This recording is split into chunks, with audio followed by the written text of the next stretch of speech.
நம்ம Ashwin sweets and snacks export பண்றதுக்கு 7373041434 மற்றும் www.ashwinsweets.com கான்டாக்ட் பண்ணுங்க.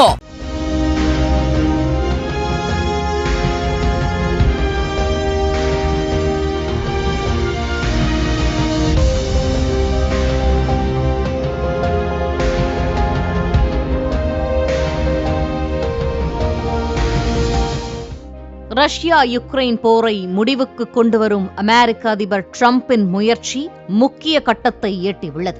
ரஷ்ய அதிபர் புதினை தொடர்ந்து யுக்ரைன் அதிபர் ஜெலென்ஸ்கி மற்றும் ஐரோப்பிய தலைவர்களை டிரம்ப் வெள்ளை மாளிகையில் சந்தித்து பேசினார்.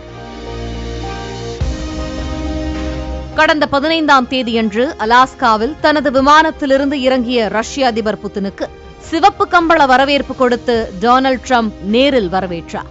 இந்த வரவேற்பின் போது அமெரிக்க போர் விமானங்கள் வானில் பறந்தன. இந்த காட்சி உலகம் முழுவதும் நேரடியாக ஒளிபரப்பப்பட்டது. ஆனால் இதற்கு நேர்மாறாக ஜெலென்ஸ்கி விடியற்காலை நேரத்தில் வாஷிங்டனுக்கு வந்தபோது அவருக்கான வரவேற்பு ஒப்பீட்டளவில் மட்டுப்பட்டதாகவே இருந்ததாக கூறப்படுகிறது. கடந்த பிப்ரவரி மாதம் டிரம்புடனான பேச்சுவார்த்தைக்காக வெள்ளை மாளிகைக்கு ஜெலென்ஸ்கி ராணுவ உடையில் வந்திருந்தார்.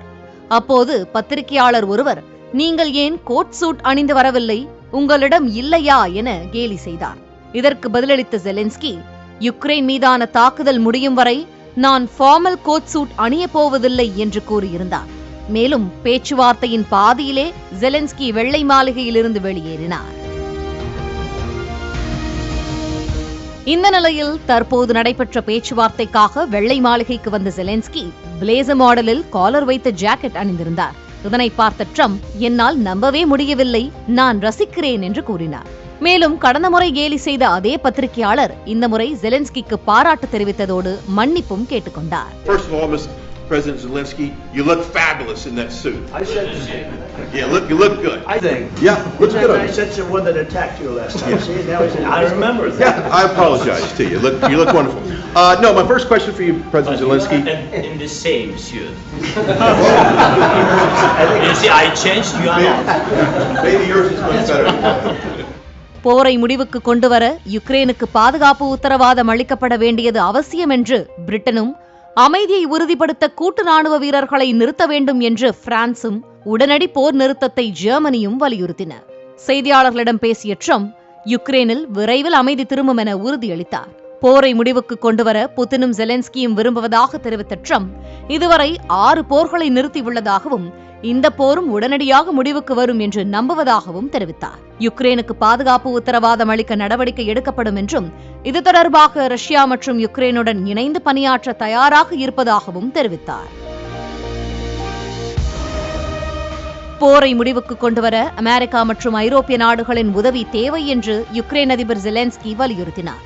யுக்ரைனில் தேர்தல் நடத்த தயாராக இருப்பதாகவும், ஆனால் பாதுகாப்பை உறுதி செய்யாமல் தேர்தல் நடத்த முடியாது என்றும் அவர் தெரிவித்தார். அதே நேரத்தில் போர் நிறுத்தம் தொடர்பாக முத்தரப்பு பேச்சுவார்த்தை நடத்த தயாராக இருப்பதாகவும் ஜெலென்ஸ்கி தெரிவித்தார். புதின் மற்றும் யுக்ரைன் அதிபர் ஜெலென்ஸ்கி சந்தித்து அமைதி பேச்சுவார்த்தை நடத்துவதற்கான பணிகளை தொடங்கியுள்ளேன். அந்த சந்திப்பு முடிந்தவுடன் அவர்களுடன் தானும் இணைந்து முத்தரப்பு பேச்சுவார்த்தை நடத்துவேன் என்று டிரம்ப் அறிவித்துள்ளார். புதின் மற்றும் ஜெலென்ஸ்கி இடையே 2 வாரங்களுக்குள் சந்திப்பு நடைபெற நடவடிக்கை மேற்கொள்ளப்பட்டுள்ளதாகவும், இடம் மற்றும் தேதி விரைவில் முடிவு செய்யப்படும் என்றும் ஜெர்மனி பிரதமர் மெர்ஸ் தெரிவித்தார். நம்ம Ashwin sweets and snacks export பண்றதுக்கு 7373041434 மற்றும் www.ashwinsweets.com கான்டாக்ட் பண்ணுங்க. பிளே ஸ்டோர் மற்றும் ஆப் ஸ்டோரில் இருந்து பாலிமர் செயலியை QR கோடு மூலம் பதிவிறக்கம் செய்யுங்கள். செய்திகளை உடனுக்குடன் பெறுங்கள்.